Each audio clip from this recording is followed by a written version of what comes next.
Hello again, and welcome back to Illegally Cited. This is Jesse, and I am back for another events and updates video because I want to chat a little bit about a couple of events that have been happening the last few days.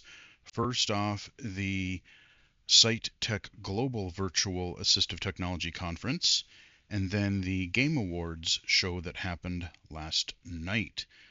So before I go into that, I do just want to thank everybody for supporting the channel, supporting my work, for reaching out with comments and questions and feedback. And it's been great to hear from people.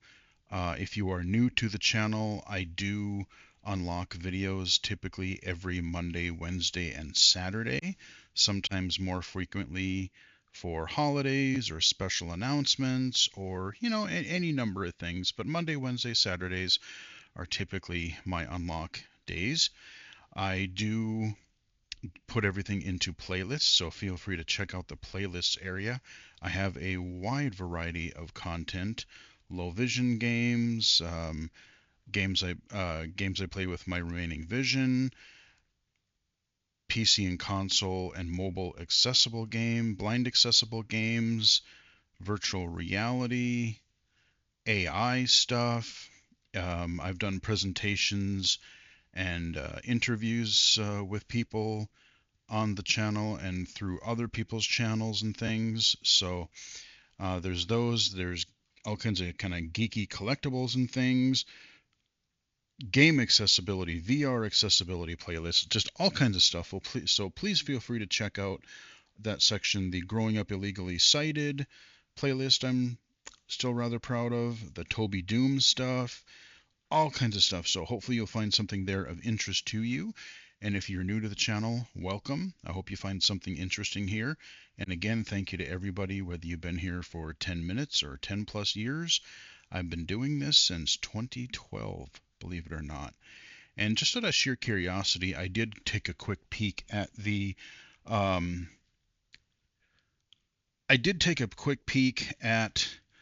where we are for subscribers. It's not something I pay attention to maybe more than a month or Welcome to two. the Oops, there we go. Um, but I am right under 5,000 subscribers. It's like 4,700 something. So I was kind of secretly hoping it'd be cool to say I got to 5,000 by the end of the year. Probably not going to hit that, but that's okay. You know what? The channel's doing well. Um, I'm still having fun, and I'm just glad people like it. I'm glad people are finding it helpful. As far as channel updates go, um, I have a lot of games coming that I want to cover, games that I've already uploaded videos for and just need to unlock for you guys. I have a lot of game videos I want to record still, a few mobile games I need to kind of get around to playing, several PC games. My Steam backlog is growing ever bigger by the day, and there's just several that I really want to get around to. And believe it or not, there are a couple of accessible games. Actually, one I just found out about recently, and I did unlock the video for you guys already because I figured why not. But we had a rhythm game. What the heck was it called again here? It was Steam 2 PC called. XDC Accessible Game Let's Spotlight, see. Rhythm Doctor. Rhythm Doctor. That's right. That's right.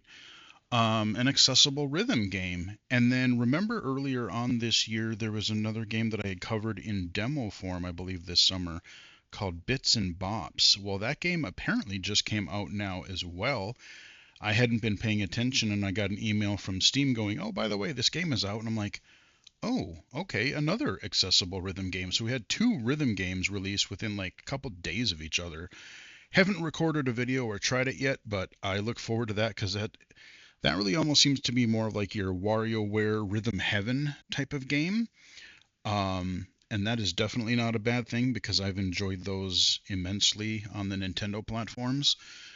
So look forward to that at some point in the fairly near future.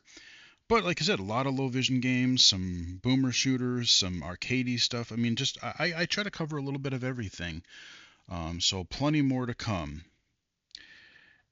Um, end of year videos, I haven't even started recording those. I'm thinking I'm going to try to get some game and other videos done maybe this weekend. And then probably next weekend is when I'm going to try to hammer out the end of year videos. I usually, break them down by, um, some of my personal highlights, um, mainstream games, accessible games, boomer shooters, because it's another genre that I really like. And we'll see what other categories I break them down into, but I do 4 or 5 videos. I've been doing that the last few years, and that seemed to work out pretty well. Thankfully, I already have a list that I've been keeping track of all year. Otherwise, there would be no possible way I would be able to remember all of this stuff. And again, I'm going to just Welcome have to the my speech kind of speak things so my headphones don't fall asleep on me, because that would be bad.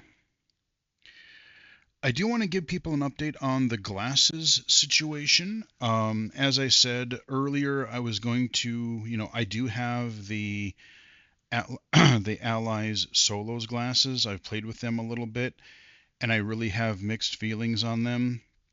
I did attend a recent webinar presentation from Envision. I think it was earlier this week or last week? Hell, I don't even remember. But nevertheless, they said that there should be coming out with an update fairly soon that addresses some of the speed issues. Now, to what degree that is, I don't know. And again, I think I'm going to wait till probably after the first of the year before I really dive into some glasses update videos, because I do want to do an updated video talking about the Ray-Ban Meta glasses as well, because they have improved, I think, significantly since I did my initial impressions of them in, like, I think it was like around the end of May 2024. So I want to talk about the metas. I want to talk about where we're at with the Ally Solos glasses. And I'm hoping to have my Echo Vision glasses here hopefully within the next week or week and a half or so before Christmas, because I just got an email from them. Originally, my ship date was supposed to be between the 10th and 20th of December. I've had a couple of friends. I had a coworker. He's had his for a while already. A friend of mine is supposed to have his, if not hopefully by today. But I got an email late last night from them saying that because I had pre-ordered the Dark Lenses Pioneer Edition, and they're having a little bit of an issue with their that particular dark lens supplier, so there was going to be a delay until late December, early to mid-January. But they said if I wanted to, I could switch to the clear ones for the Pioneer Edition, and once the 1.0 final build, the final version of these glasses come out, I can still choose separately what lens I want to have for those. So I did email them and I said, yeah, let's try to get them before Christmas, because that would be kind of a nice thing to have, and I can have time to play with them more. So hopefully I'll hear back from them, and hopefully I will be getting a version of the Pioneer Echo Vision glasses soonish, and I'll be able to hopefully talk about them. On a related note, there's an AppleVis thread where people were asking about the Ally Solos glasses, and they were just kind of disappointed in Vision and everything. I don't remember what it's not one of the Apple posts. It's one of the non-related Apple posts. It's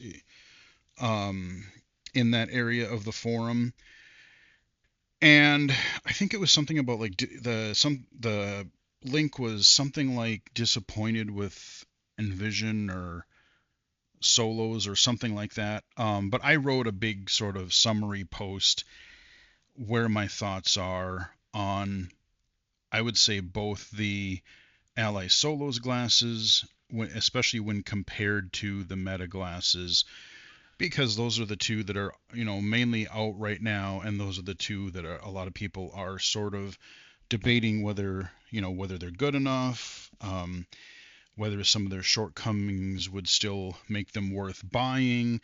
that kind of a thing. And so I've used both of Welcome to them enough to know that I'm pretty sure we'd be okay. Like you could get the metas, and I think you'd be happy with them. Yes, there are a couple little quirks to them, but they've even gotten a lot better in those areas for the most part. And it's really funny because one thing on the AppleVis threads, there's always one or two people. I'm not going to call out any names, but if you follow that community at all, there's one person in particular that just drives me nuts because he's always complaining about something. He's always super negative about something. And it's one thing, to badmouth and just complain about everything, but it's always a personal attack against them, and it's I'm against the world and you guys are all wrong and stupid. And I really don't think that person really contributes much to the conversation over there. And I'm kind of secretly almost hoping that, like, he just either goes away, or if he says something really stupid, they just ban him for a while, because he's just, like I said, it's okay to be negative. It's okay to voice negative aspects about a product or complain about something. But if you do it constructively and, not like against people, that's the main thing. But it's annoying. But yeah, so speaking of AppleVis, um, we have the voting open for the Golden Apple Awards, as we do every year. And there's some good choices in those categories, some tough choices actually, this year. And the reason I mention that specifically here is because for the first time I was actually, and it's listed right on their page, so I should be free to talk about it. I was invited this year to be on the panel of people who we kind of go through this process. I'm not going to say really anything more about it, but we're going through the process of selecting the nominees that are in this year's Golden Apple Awards. So, yeah, it was kind of a cool thing to be a part of that.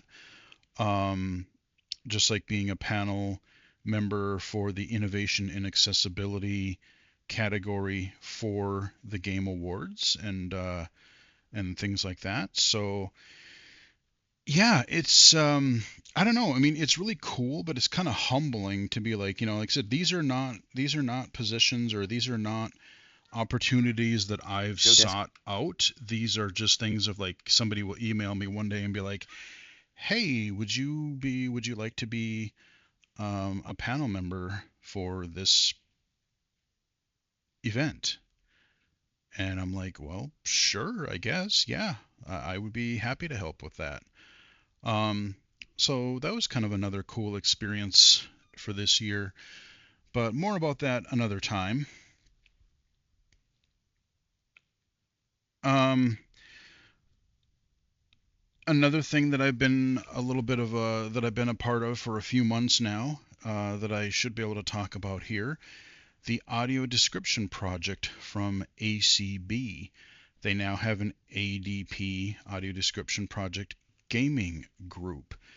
And there's a few of us that are on this team, this committee type of thing, and we're trying to, make developers more aware of, like, oh, if you have a game that is coming out that has audio description in some form, please let us know, and we will help promote your game and let people know. Um, Letting event managers, like, the Game Awards, or, well, we don't have E3 anymore, but other game events around the year. If you're going to have audio description for your live events, please let us know and we can help promote it. But really just forwarding the overall audio description in gaming. We're starting to catch on a fair bit more in movies and TV shows. We're getting a lot more in, like, streaming services shows and movies, like, oh, we have audio descriptions for those. But now if we Welcome. can get them in audio, the audio description in games more, and that become as much of a standard as subtitles are these days, that would be a great thing. So I've been working as part of that group as well. Um, I don't know if I mentioned it last update video, but I was shocked. The Game Accessibility Conference, the GA-Conf Awards, they also do their awards show, and they break down all kinds of accessibility categories, not just like physical and motor, hearing, visual, cognitive, but like, developer of the year, or best representation, just all kinds of different things. And unfortunately, voting is already closed right now. But they're going to be doing a show for that in January at some point. Not sure of the exact date yet. But I was shocked too when I was the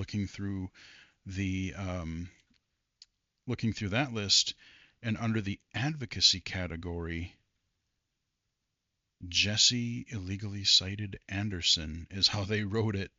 I was a nominee under that category, so that was a very pleasant surprise. I kind of don't expect to win because there's so many other great names in that list. I would be even more shocked if I did win, but even just being nominated again with all those other people is pretty cool. So yeah, it's been a crazy year. So, any other channel? Oh yeah, well, my new headphones. I've had these headphones it's probably getting close to a month by now. I've had them for at least probably 3 weeks or better.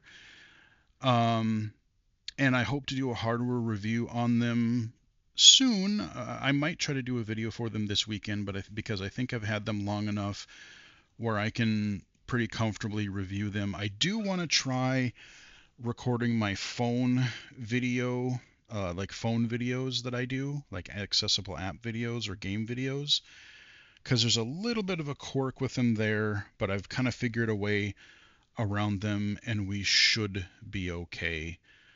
Um, and I'll talk more about that in the actual hardware review. But overall, I've had a couple minor quirks, couple minor hiccups with them. Like literally this morning, I was using them last night and they were working beautifully. I turned them on this morning to use my computer in NVDA, and I was getting Bluetooth. It paired to my phone fine, and it paired to my computer fine. I got phone audio, but I was not getting computer audio. I'm like, what the hell? So I switched it from Welcome to. I switched it from the better audio back to the basic audio, because when you install the SteelSeries GG software, so you have EQ and mic settings and things like that, it actually adds another audio device to all of your input and output devices. So I'll explain more of that in the video, but I had to switch back to my basic audio device to get any audio, and I had no clue. I rebooted the computer, still didn't get any audio. I went into the GG software app and I went under the sonar feature, I think it was called. And when I went there, it said, "Oh, your headset isn't set up for sonar." And there was a thing that says it recommended that I switch all my devices to that. And I said, "Yep, let's do it." No idea how it changed or why it got changed, but I switched and I hit OK, and then I had audio again. So other than that one real instance, these things have worked very well. They're comfortable. I've listened to events, I've listened to music, I've taken Zoom calls.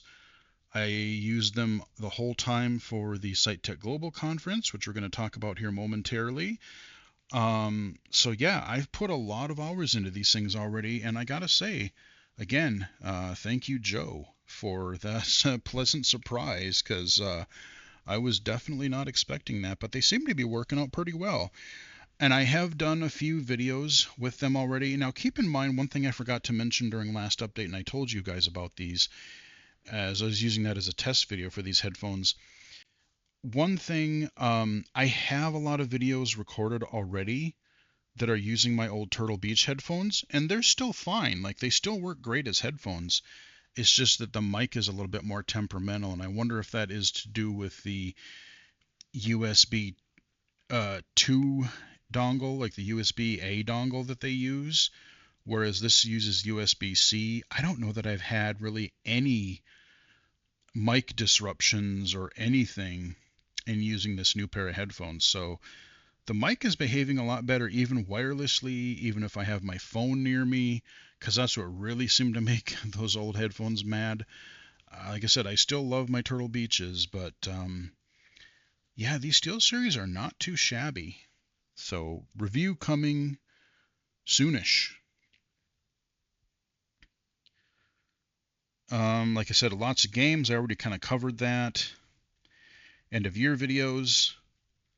Oh, I have sad news. There's an organization that I've been in since 2020 called XR Access, and this is an organization out of Caltech that we have a whole bunch of people, or several people joined over the last several years, and we are working toward, promoting virtual and augmented reality accessibility, because things are not really so accessible to, especially to blind and low vision users, but to people with disabilities in general in XR, which is the blanket term they use for virtual and augmented reality. Unfortunately, due to funding cuts and kind of, if you read between the lines, this wonderful federal administration that we have this year, air quotes, they are losing their funding for that organization, and literally later today, probably almost right after I record this video, I'm attending their last virtual event, and at the end of the year, they are shutting down for the foreseeable future. It's not necessarily the end of them for good, but they are definitely, I think the way they worded it was going on a extended hiatus. And it sucks because anything, again, I don't want to get political, but this administration is really pissing me off. Anything that even remotely sounds like it could help somebody, anything that could do good for somebody. Oh, that's got to go. That's DEI. That's, I don't even know what they call it. I live in Minnesota. There's all this stuff about the Somali population here, and like you've probably heard some of the things that Tweedledum has been saying, just horrible things about, oh, these people are all garbage, and it's just how a figurehead of the country is allowed to get away with saying crap like that and not have any consequences. It's just, I don't even get it. When I take Uber and Lyft in, like, there's a lot of Somali drivers, and they're nice. They're working, they're paying their bills, they're whatever. But yeah, so like anything, like, people have to be really careful, even in doing accessibility work, if they mention anything about like transition, or if they mention anything about, like anything that remotely could tie them to DEI initiatives. There's a risk of like funding being cut because I don't even know why. I don't even know what to call whatever the hell this administration thinks. The whole transition thing is really dumb, because they're like, there was some organization that got, that was like for transition age students, like transitioning to high school, college. People, you do realize that there's more than one use for the word transition. You could be transitioning from one thing to another. That's what it means. It doesn't automatically mean that it's transgender stuff. And even if it is, who cares? If it doesn't affect you, leave them alone. Um, I can't believe it's only been 1 year of this nonsense already, and I already want to bash my head into a brick wall if I pay attention to any of the news. But sidetracking aside, yeah, XR Access is at least temporarily going away, which is sad to me. I've had a lot of fun the last few years. I've met great people the last few years. I feel like I've gotten like literal my experiences out there to a lot more people instead of kind of shouting into the void. I've found specific people in the industry that are sort of taking notice about the things that I've been saying about the VR platforms, about VR games, about, accessibility aspects, whether it's screen reader or whether that's motion controls or um, locomotion, all those things in my VR accessibility playlist. Check it out. The good news is, though, even though XR Access is kind of sunsetting for now, I am part of another group that I joined, I think it was this spring, this summer, and we are literally working on trying to establish recommended standards for accessibility. Like this is, we are literally going through like line by line of like, okay, we're kind of basing it off of like game accessibility, but then what are some unique aspects to virtual and augmented reality, and just trying to identify like, okay, what do developers need to account for? Let's provide some examples, and these are kind of, think about like the game accessibility guidelines. But these would be more XR accessibility guidelines, and I think that's what we're trying to work to achieve here. And so, thankfully, I still do have that group that we are meeting pretty regularly. And yeah, it's interesting, and I'm glad that we have that despite XR Access closing. So before we get into the Game Awards, I'm going to pop over to my other desktop here, and I have NVDA running, and I figure we'll just go through I just want to talk a little bit about each of the sessions. If you have not attended SiteTech Global before, it is a free virtual conference that typically happens beginning mid-December, and I don't remember when they started. I think it was right around 2020, around the pandemic. And I've attended the last few years, and this year was actually really quite interesting. Naturally, there was a lot of discussion around AI, but it was actually a really thoughtful and kind of unique discussions around AI. So let's go ahead.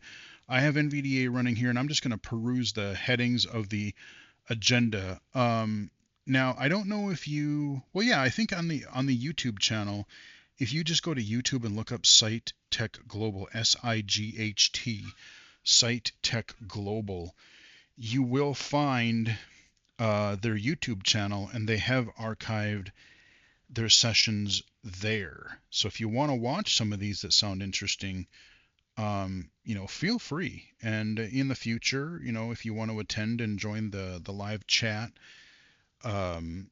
you can do that. Just keep in mind, like I said, it's early to mid-December. I think they have a mailing list that you can join, so you can, remember to register each year. But this year, illegally cited trailer 3 minutes 42 for you heading level. Wait, what? Why are you 2025 agenda? Why are you being dumb? Clickable PC accessible game. Hold on. Mail. The 2025 agenda. The 2025 speakers heading level 3. There we go. It was reading from an old window. I have no idea why that happened. Day 1. Welcome to SiteTech Global link. So we had our welcome session. Speakers heading level 3. Accessibility pioneers on the promise of AI. A life-changing technology link heading level 2. So this one I do need to go back and listen to, because I was literally just talking about that XR Access, or the not the XR Access, but the other working group that I'm in. for XR. I actually had a meeting during the first session, but I do want to go back and listen to it because we had like Saqib Sheikh and a couple other people. Saqib, he's one of the guys behind Seeing AI, which I know a lot of the viewers of this channel are very familiar with. I am very familiar with it, and I really like what that app has done the last several years. So I'm very curious to see what he has to say. I did miss this first session, but then I popped in for the rest of them. Speakers heading level 3. Beyond compliance, how Salesforce builds accessibility at enterprise scale leveraging a culture. So they talked about Salesforce. Again, a lot of it was kind of using AI in different things. This one was pretty interesting, but not, again, it had a little bit of AI stuff, and it was pretty interesting. Speakers heading level 3. Connecting dots. Dr. Josh Meal on innovation, accessibility, Connecting dots. So this was kind of like this was a highlight from somebody who's been in the industry a long time, and he talked a lot about like his experiences. And he actually wrote a book recently, and I think I've even read it. I think I found it on Bookshare. Let me see here. Join us for an intimate conversation with Dr. Josh Meal, moderated by Ned Desmond, exploring how a determined, scientifically curious blind child became one of the world's leading accessibility innovators. I just want to see if it is the name of the book. On mapping technology, and you describe, crowdsourced audio description, Josh's journey reveals how early experiences shaped groundbreaking inventions that enhance independence for blind and visually Tell me the name of the book. Impaired People Worldwide. Hear a vision for impaired people worldwide. Hear about the Center for Accessibility and Open Source, CAOS, and his...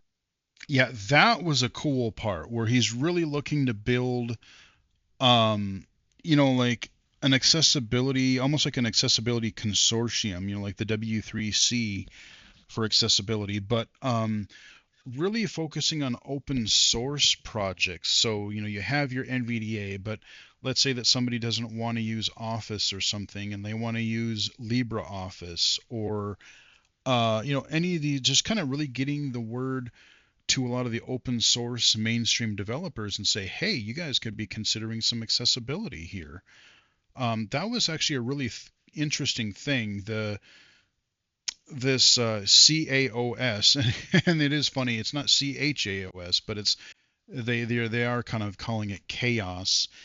The website is technically up, but it's just basically like, hey, this is under construction. They're literally just trying to get that organization going together, or getting to get together right now.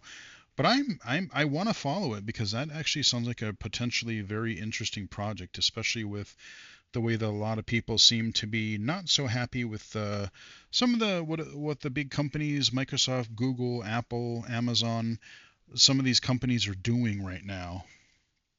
Vision for the next decade of assistive technology. I just want to see. Link watch recording. Nah, yeah. So we don't have it. There, he mentions the book in the session, but I'm pretty sure. So let's see. Speakers heading level 3. Connecting dots. Dr. Josh Meal on innovation. Speakers heading AI meets human insight. The future of visual interpretation with AI. Google DeepMind link heading level 2. This was a very fascinating session. If there's one session I would recommend listening to, this one was pretty cool. So we all know about Aira. Traditionally it's been you connect to a live sighted assistant, and it is a subscription base. You can do, they've added more free options, like you can get 5 free minutes a day now, and there are certain locations where you can get free assistance, which is good. So they're kind of trying to basically make, popular and large locations be able to fit the bill a little bit so that end users have a little bit more free access. And they've started already introducing an AI tab into the app, which I've messed with a very little bit, but I need to do that a little bit more. I should probably do a video about it, actually, maybe at the beginning of next year after I play with it a little bit. But they were talking about this new partnership with Google, DeepMind, and if you go to if you open up your Aira Explorer app, and there was a link on the main Call Aira page where you can sign up for this new, what was it called? Does it say Aira's here? collaboration with Google DeepMind brings Astra, an advanced... Astra, yeah. This is kind of what we've been it sounds like what we've been waiting for, because we do have live AI with the Meta glasses. We have live AI with certain things right now, but they are literally trying to kind of preemptively um, allow this live AI through Astra to be able to like assist you with finding things. So like right now, it's live AI, but you still have to be like, okay, what do you see now? What do you see now? Like you can't just say, hey, can you let me know in 30 seconds when you see something come up? Or can you let me know if I pan around the room? It'll say that it can, but it can't. But they're working on and they had some live demos. Again, I'm a little bit skeptical because we've had some of this, like remember there was it a Be My Eyes video or was it an Envision video? I forget what it was, like a year or two ago, that did this very similar thing that looked amazing, but we're still not there yet. But I think a small group of people are already either alpha or beta testing it. And you can, there's a, like I said, there's a link on the IRA main page to sign up for this Astra. You join the waiting list. Um, but it's supposed to be more live AI, and it is supposed to be able to do or let you know of things as they come up. And it's trained on not just general AI scenarios, because that's what a lot of all of your other models are currently working with right now. But they've really tuned it toward blindness specific situations like, oh, you're walking down a sidewalk and 6 feet in front of you, you're approaching some low branches. And, a regular AI may not warn you about that because, well, you can see, you don't need to be told about some branches. You can duck or walk around them. Um, but if you're blind or low vision, you may not see them. So that session I would really recommend checking out. I really hope I get into this beta soon. And I don't know if I'll be under NDA, but as soon as I'm allowed to play with it and talk about it, I will. Speakers heading level. Designing the world's most trusted driver Waymo and the future of inclusive mobility link heading level. Coworker of mine, I think it was earlier this year, got to try a Waymo and he thought it was pretty cool. I don't know that we're going to get Waymo up in Minnesota anytime soon. We just got literally this last week, we got dumped on. We just got a shit ton of snow. And this weekend it's supposed to be really cold. Like literally the highs for the day for Saturday and Sunday, I think, are below zero. So basically it's going to suck. I'm not going anywhere. I've got food, I've got electricity, I've got heat, and I've got internet. What more do you need, right? Um, but like with the road conditions, they're testing it in like the lower, California, Arizona, that kind of a thing, because the weather is largely predictable and it's not bad, unless you're getting like a hurricane or something. But yeah, the Waymo session, that was a good one. Speakers heading level. Holding AI accountable. Benchmarking accessibility with AMAC link heading level 2. So there were a couple different sessions devoted to AI accountability and fixing not only the hallucinations that it typically will have, it's gotten better, but it still gets things wrong. And it will, I'm trying to think of the word that they use. I'm trying to think, whatever you ask it or whatever you tell it, even earlier, a couple minutes ago, I said, AI will often tell you that, oh, yeah, I can do that. And then it really can't. It almost just like they always, like AI has this a tendency right now to always like follow or agree with you, even if it's something that it can't do. And so when you follow up on it and you ask them, hey, are you sure you can do this? Oh yeah, no, I guess I can't do that right now. Um, Trying to get rid of some of that behavior, but also, again, when you ask and you converse with a lot of these AI chatbots and agents and things right now, again, it's pulling information from the broad internet, and it's generally pulling in from a lot of your non-disabled um, sources, so not disabled people, users. And the problem with that is, again, you may get, there was people, I remember when people were complaining about, you would say something about being blind or being disabled, and it'd be like, oh, I'm sorry about that. Avoiding things like that. But also, again, think about a situation to say, let's say that your AI agent learns that you have a vision impairment. And so if you're doing some sort of live AI and something pops up in your path, or you ask it to describe something, it knows that, oh, these are the types of details that you need, or these are the types of details that you want, or even how to respond to you. So, like in the Ira thing earlier, they were talking about how they use, like, you opt into this as a user, but like if you have a live conversation with an Ira agent, a person on the other end, they use those calls to train the AI so that, when let's say you're connecting, and let's say I want to look at like an appliance or a thermostat, and my phone it's at a weird angle, there's not enough lighting, or there's some other aspect where the person on the other end just can't see what I'm asking for.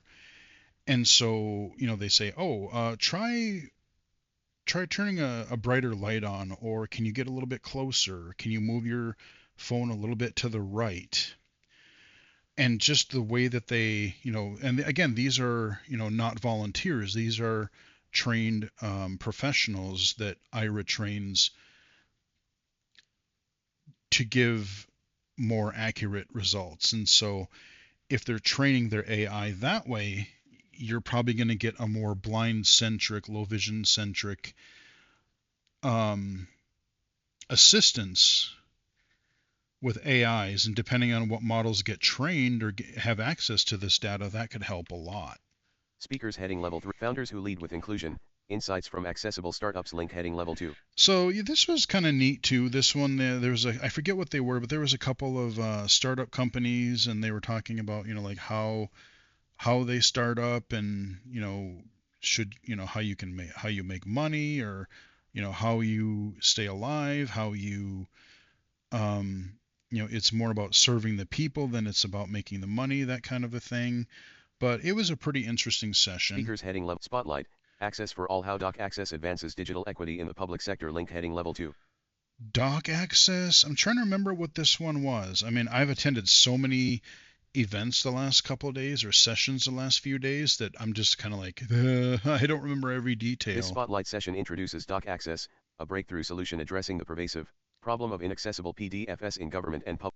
Oh, right. Yes. The PDF documents. Actually, this was pretty interesting because, yeah, PDFs, as we all know, can be a major problem for accessibility. And they had some really interesting ideas, and I'm curious to see what becomes of this project because, again, one of the things that I thought was pretty interesting that they were saying is because these federal mandates are, coming due, to say, hey, these types of documents or information that you have, if you're a state or government agency, you have to make sure your content is accessible.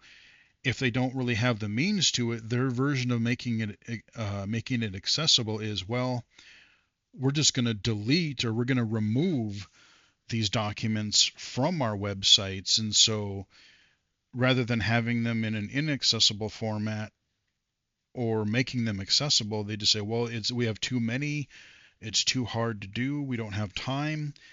And so rather than making them accessible, that information just disappears. And that's a really bad thing. But I didn't even think about that approach, but that doesn't surprise me in a sad way, that would be the approach they would take. Speakers heading left. Spotlight. Bridging the Gap: How BIT Opens Tech Careers for Professionals with Disabilities. Link heading level I 2. need to look into this a little bit more. This was a pretty cool session. So if you are blind or visually impaired and you want to gain a career, you want to get a career in information technology or related field, this BIT, This spotlight session introduces the Blind Institute of Technology. yeah, Blind Institute of Technology. This could be a helpful resource for people. Check that session out. Speakers heading. See you tomorrow. And then Link we heading got level. that. Speakers heading level 3. So again, this was a 2-day conference, Tuesday and Wednesday this Day week. 2. Welcome to day 2 of Speakers heading level 3. Day Oops. 2.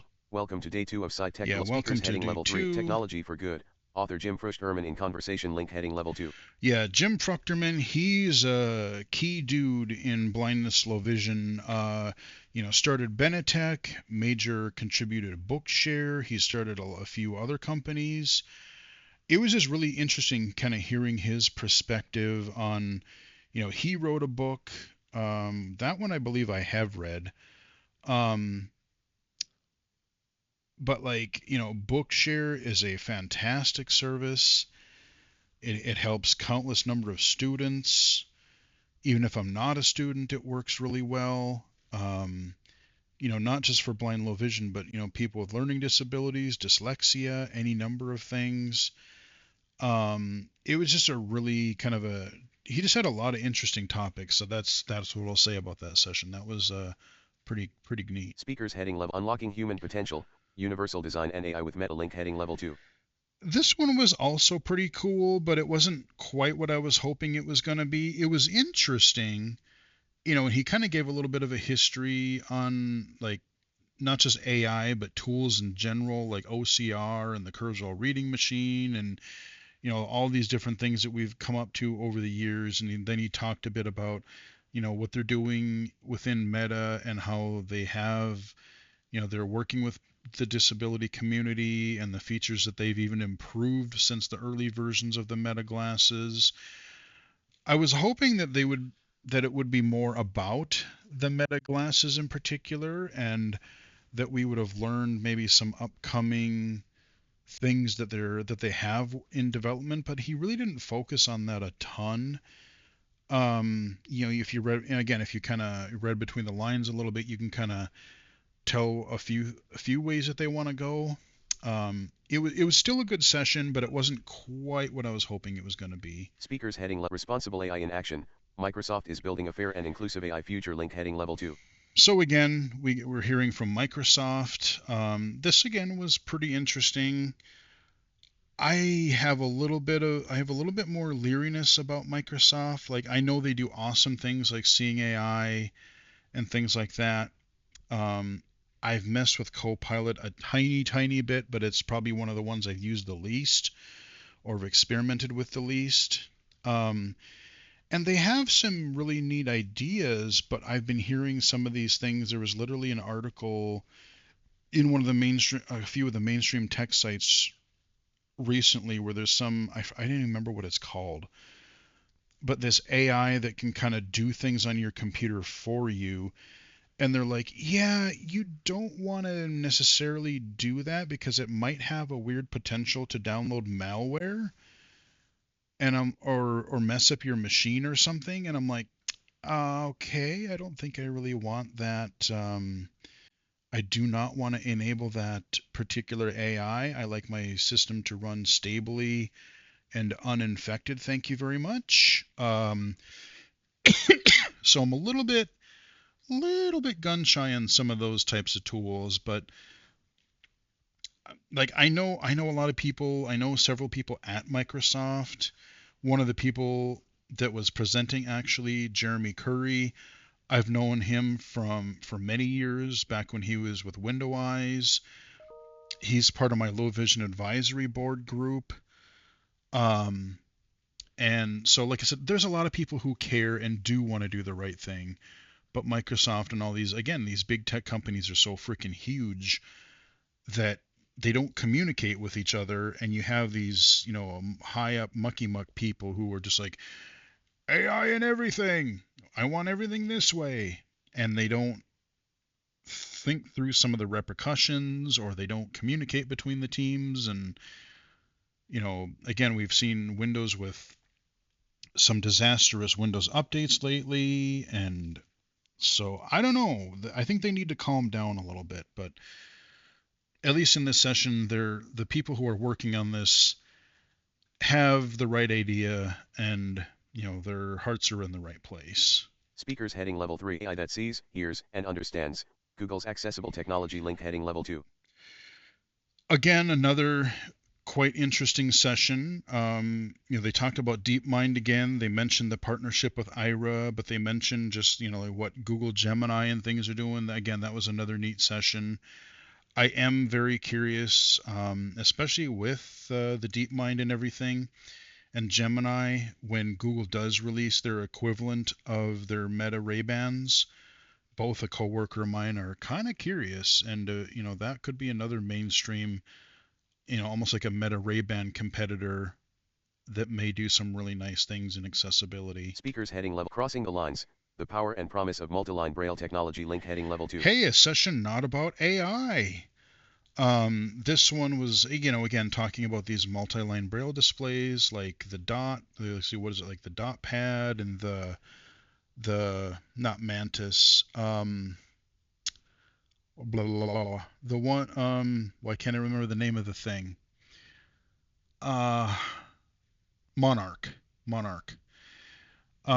It was a neat session, and they even did have to address some of the cost. It's like, okay, some of them there are programs for education and things, and sometimes there are grants, because right now these displays are stupid expensive.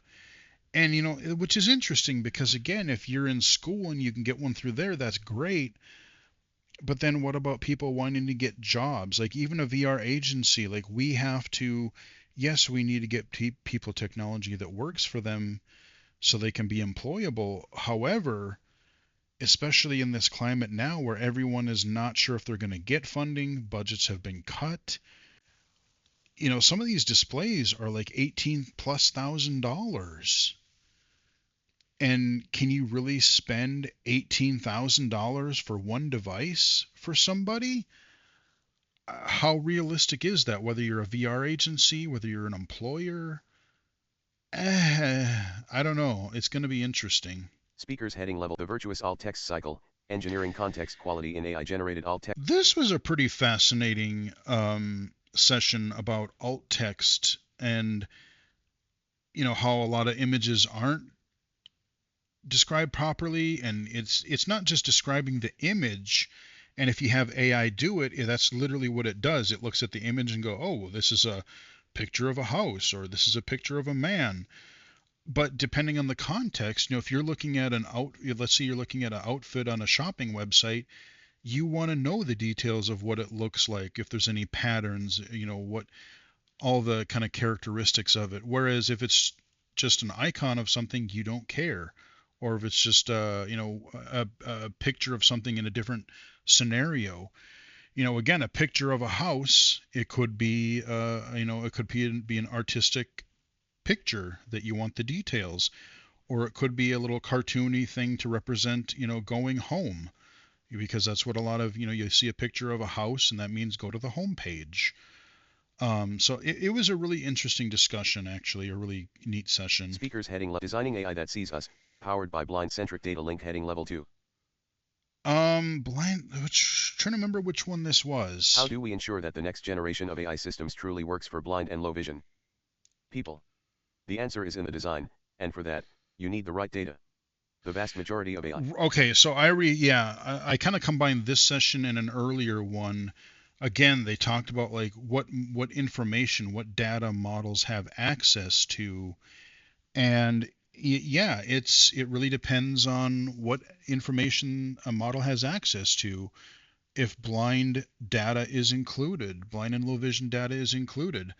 Otherwise, you can get some really interesting and bad results. So this was another really good session. Speakers heading left, spotlight, Echo Vision, redefining independence through AI and inclusive design link heading level 2. So again, it was a pretty short session, but they talked about the glasses and they talked about the Pioneer program. And again, I'm going to talk about that when I hopefully get them in the next couple of weeks, I hope. Speakers heading left, spotlight, Cooking up independence with Brava's accessible smart oven link heading level 2. The Brava Smart Oven. Now, I either didn't know about this or forgot about it. It was a neat session, and the device does sound really kind of cool because it's basically, it's like a, I would almost compare it like it's like a really, really, really high-tech easy bake oven. If you remember in the like early 80s, they had that little easy bake oven. A friend of mine's sister had one. It had a little light bulb and you could cook these little like cakes in there. It's like a little oven microwave thing.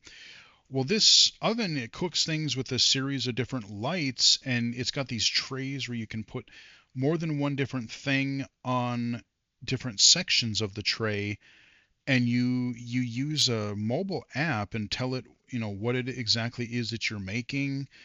And so if I want to put like let's say a pork chop, a baked potato, and some carrots, um, I can tell it that, and it will basically, there's no preheat time. There's no, like when you take it out, you're not going to be sticking your hand into like a searing oven, but it can get very hot, so you can sear steak, make it kind of have that crust, that crispiness to it on the outside.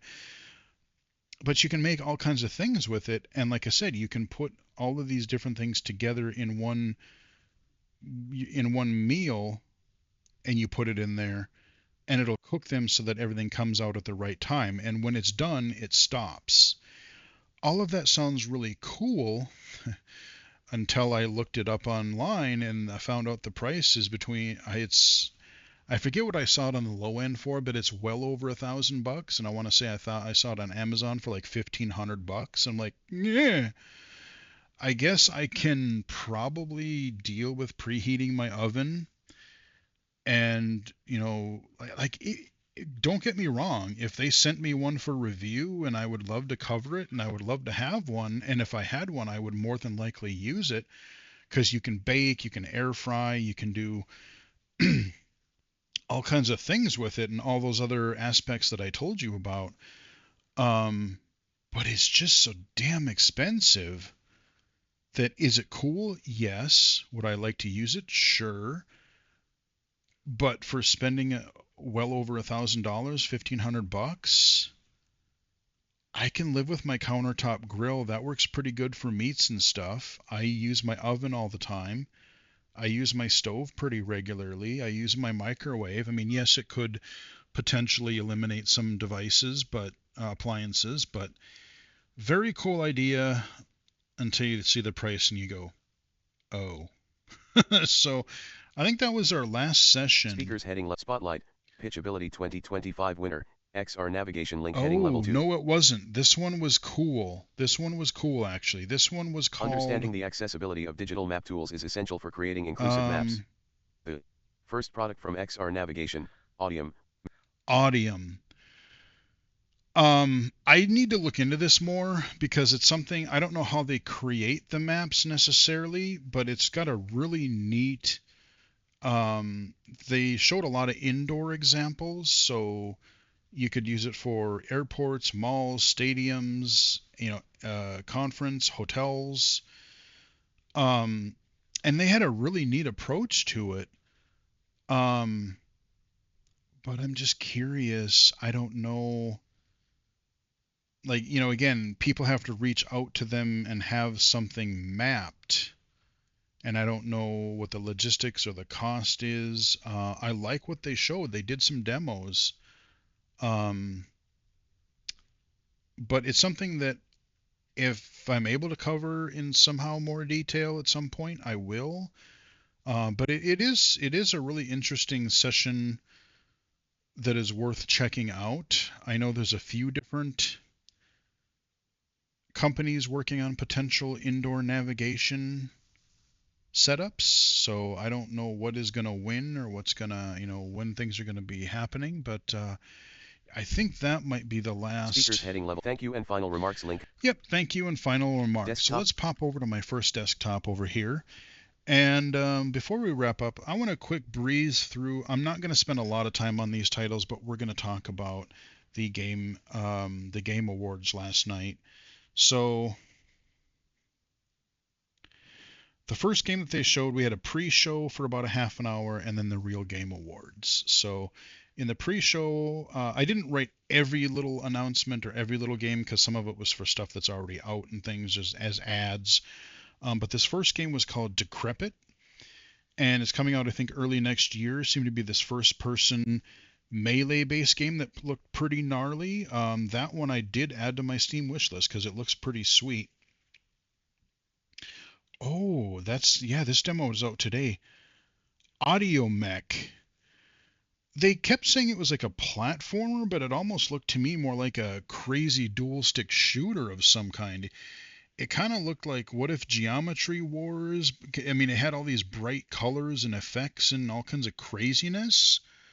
Yeah, I got to remember to download that demo because maybe I'll do a demo time for that. I'm curious how accessible, how even low vision friendly it's going to be because there was a lot going on. I think it was from the company that made Audio Surf, which is a very, very early Steam game. That was one of the first games that I remember coming out on Steam and being fairly popular. So again, they put the innovation and accessibility category in the pre-show. I did approach, because like I said, I've been on the panel for this category since it started in 2020. And I did ask Jeff, I said, hey, especially with all the crazy shenanigans going on in the game industry right now, this would be something worth having in the real show, in the full show, because we want to have, let's get some positivity, let's get some of that in the main show. But I was genuinely surprised Doom the Dark Ages took this category. Now, again, it did do some really nice things, both with a lot of customizability with difficulty sliders. They had some, I showed some of the cool like color stuff for, like dodging and parrying with the shield. They had the thing where you could hit, I think it was like V or B or something, and it would bring up your tutorial message in a separate paused window that was easier to see. But they had a lot of different things in there. Like, interestingly, I will say, you would have think that, as much of a Doom fan as I am, I actually didn't vote for that in this category. I wanted to, but I think there were a couple other ones that did some really unique things. Like, I don't really care about soccer. I don't care about FIFA, but allowing a high contrast mode in actual competitive gameplay is something that I think is really worth acknowledging because, okay, you apply that to a racing game, apply that to a shooter or an action game.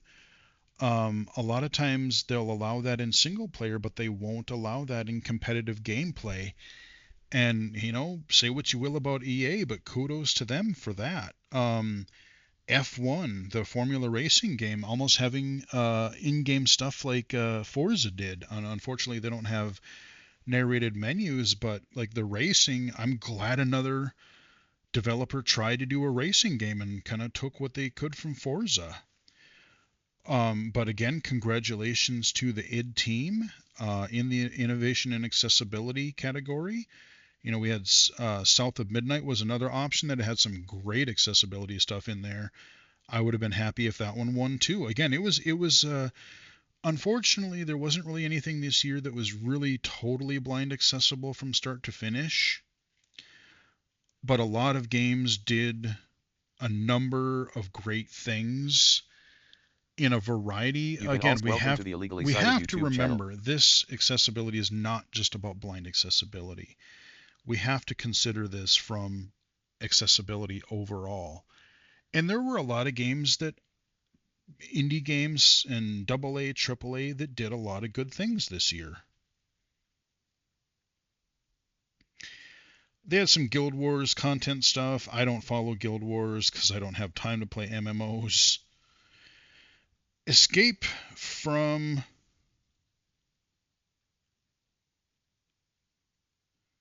from Dukov. I don't even remember what that was, but it was kind of a weird title from what I remember. Some kind of open, I think it was an open world thing.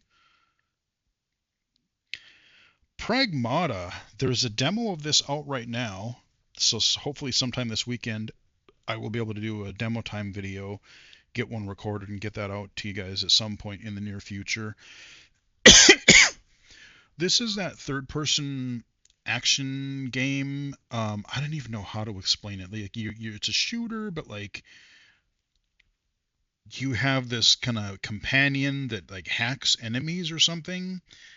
And I hope there are accessibility features in this because I know there are quick time events in this game, and they either need to make those narrated or like accessible, or be able to allow us to skip them or have accessibility, because otherwise general QuickTime events suck. We'll see how that goes.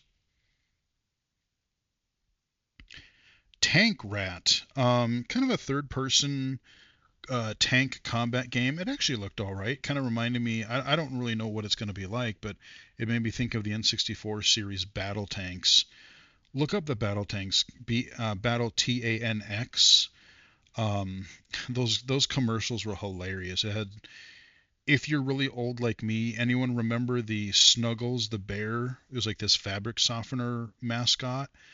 They got in trouble for kind of using that likeness, but they did it anyway, and it was hilarious. Um, I love those commercials, but I don't know, tank combat game could be kind of fun. Bradley the Badger. This one I'm really intrigued about. It kind of had this creative aspect about it, but it was like kind of reminded me of like a 3D platformer puzzler type of thing. But there seemed to be a lot of like you can change yourself into different. It almost had like a game development vibe to it in a way. It's hard to explain, but it looked really interesting, and it's one I'm going to definitely keep my eye on. Stupid Never Dies. I think this was another open world. It was like an actiony type of thing. I don't remember specifically, but it looked interesting. Now we're not going to go through all of the actual awards, the award winners, but I did want to specifically mention this one because I do disagree with. This is one of the awards that I do disagree with. The best adaptation, so turning a game into like a movie or a series or something. The Last of Us Season 2 won this year. Now, I love The Last of Us. The games themselves are awesome. Just the gameplay, the story, and obviously the accessibility.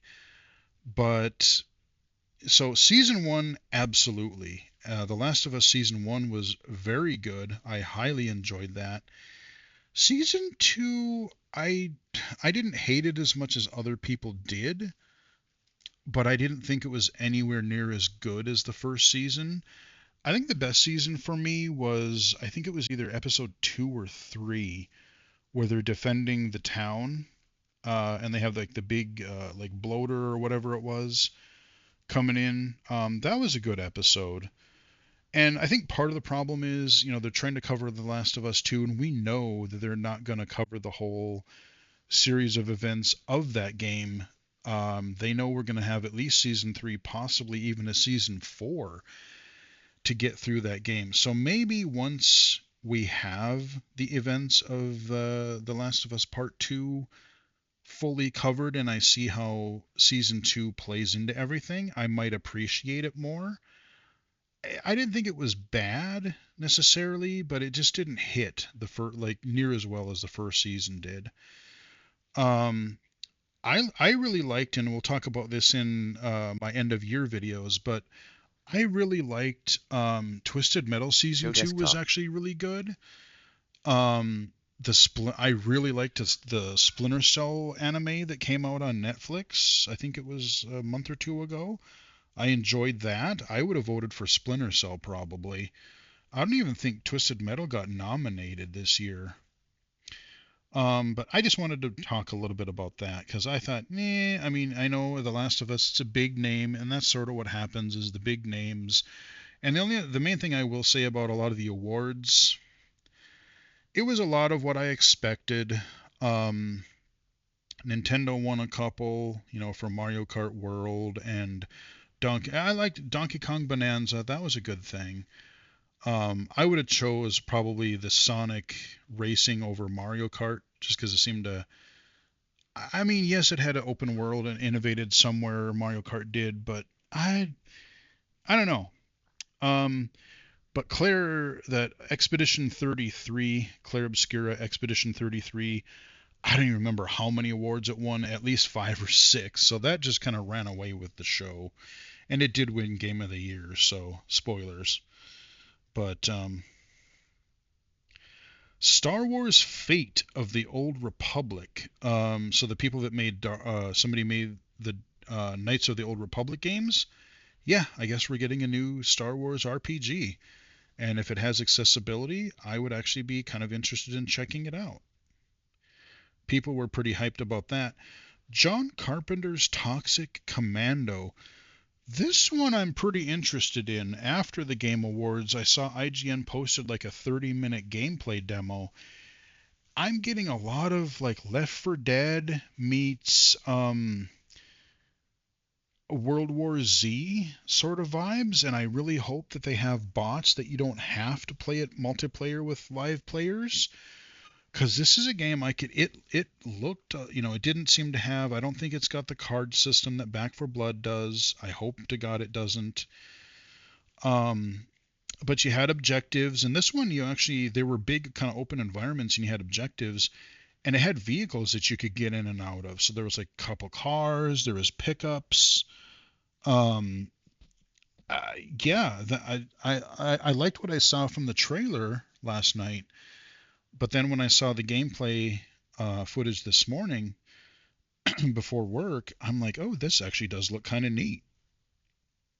And I think that's coming out in like February or March. There was that big discussion about, oh, what is that weird monolith thing that they had out in some desert somewhere? I guess the people that they're making Divinity. It's continuing. I don't know much about the series.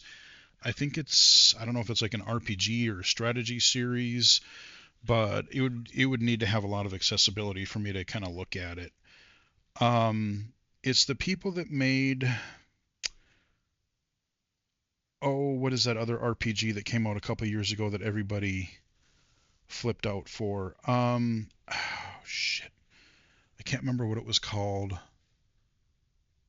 Um,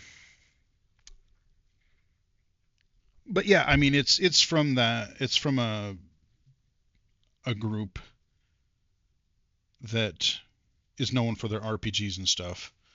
I can't remember what the name of the game is called. For Loop. I don't know this. It's like an action shooter thing, but like you die and then you reset, and I don't quite understand how everything works, but it looked interesting. I think it's primarily multiplayer focused though, so I don't know if there'll be really single player content to it. Coven of the Chicken Foot. I'm not exactly sure what the hell this game is supposed to be, but the name of the game is really weird. But it looked interesting enough that I'll kind of keep an eye on it.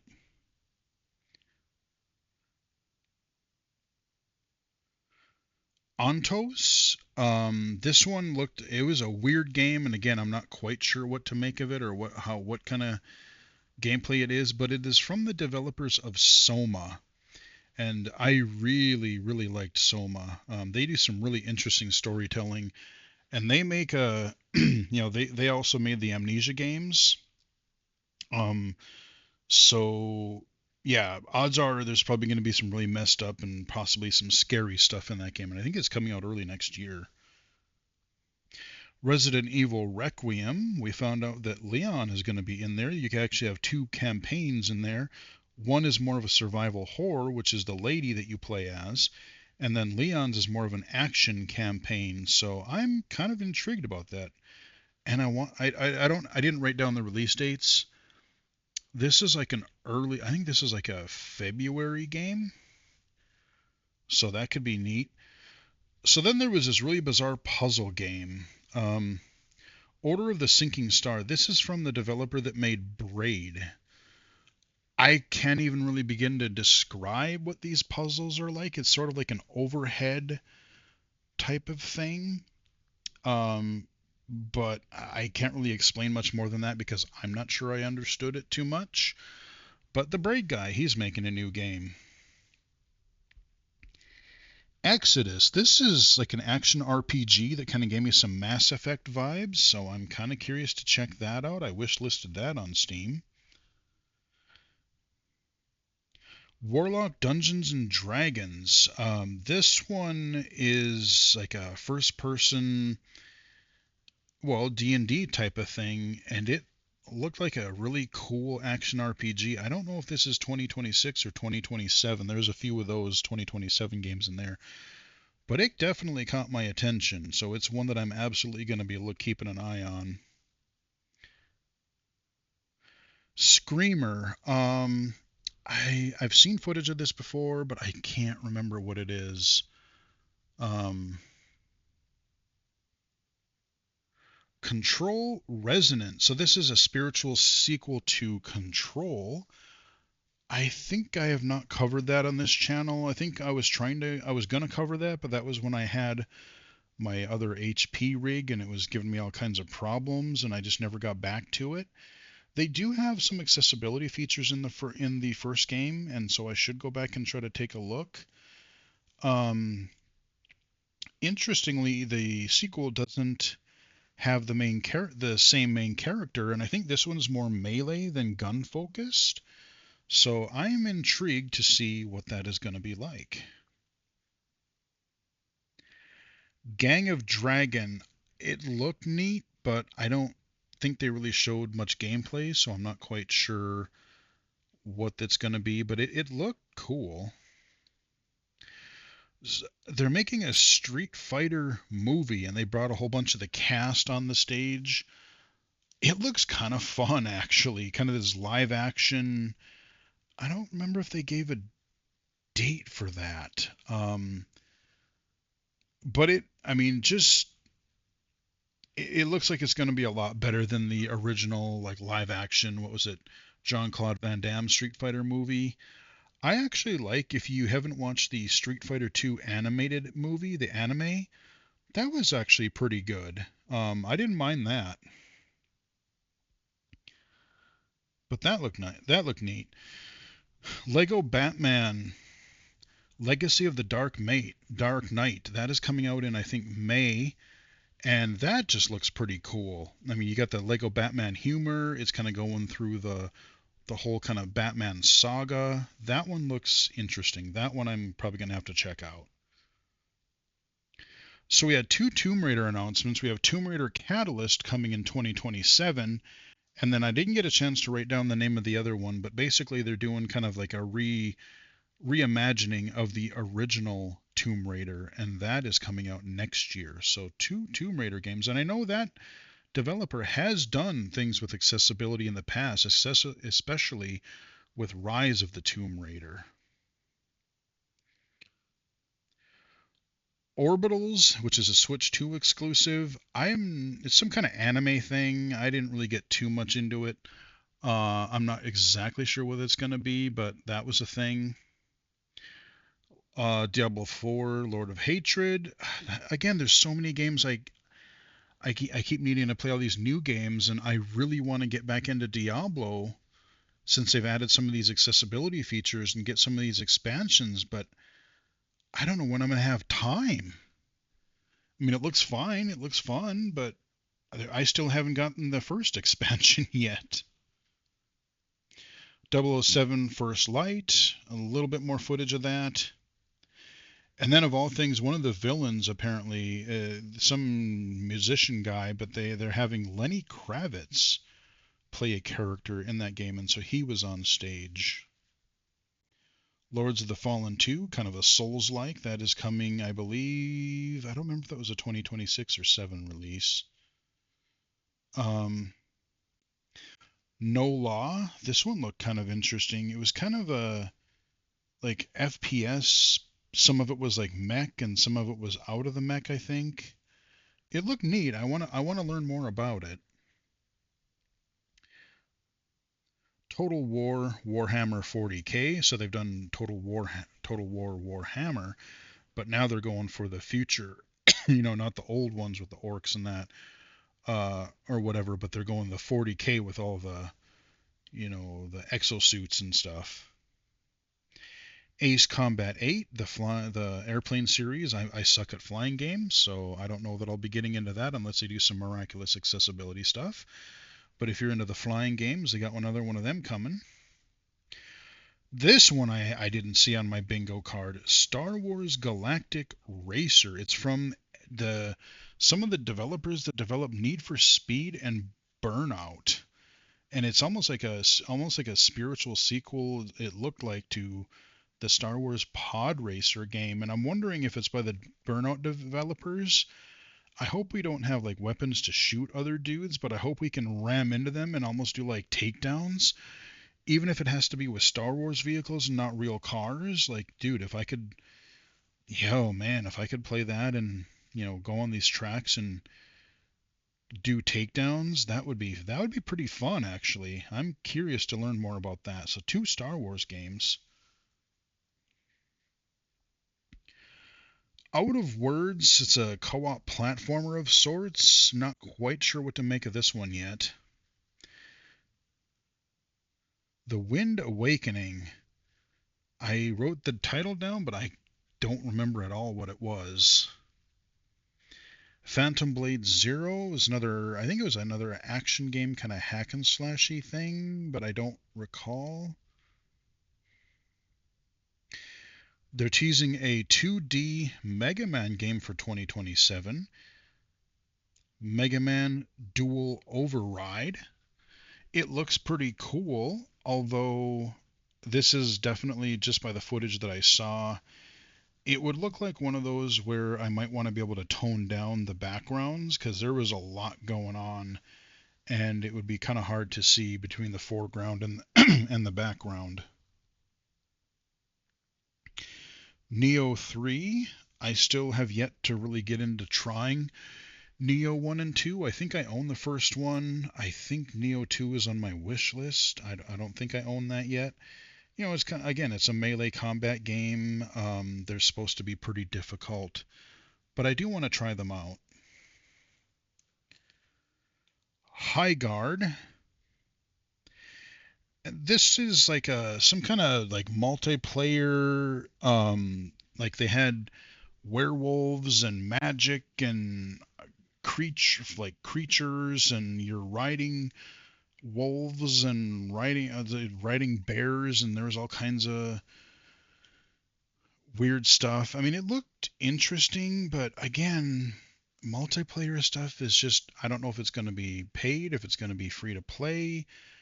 Anything multiplayer, I just feel like there's going to be season passes, there's going to be microtransactions, and like the footage that they showed looked okay, but it just looked so crazy that if it's a team-based thing, those are things that I really have trouble with, and I don't play a lot of those types of games because I don't want to Show be the guy desktop. that I don't want to be the guy that is, losing for our team, or team killing or stuff like that. So, I mean, it looked neat just with all the craziness and the characters and the animals, and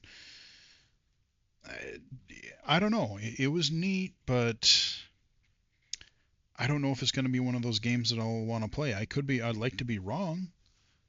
But that was their kind of finale. They had, of course, the awards, although again, I'm not going to get into it here because people talk about it every year, but how the Game Awards, it's more about the trailers and the world premieres. A lot of the awards, they just went, oh, this award, this one, this award, that one.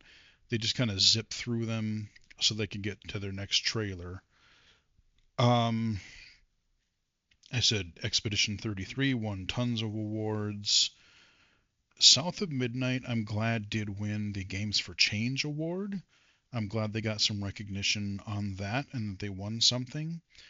I was sort of hoping that Ball Pit maybe would have won the Indie Game Award because I've been hopelessly addicted to that again lately. I just released a video for it. Um, Super fun indie game. But I mean, it was okay. Like the first hour was actually really solid. The second hour was okay, but I think it kind of ran out of steam the third hour.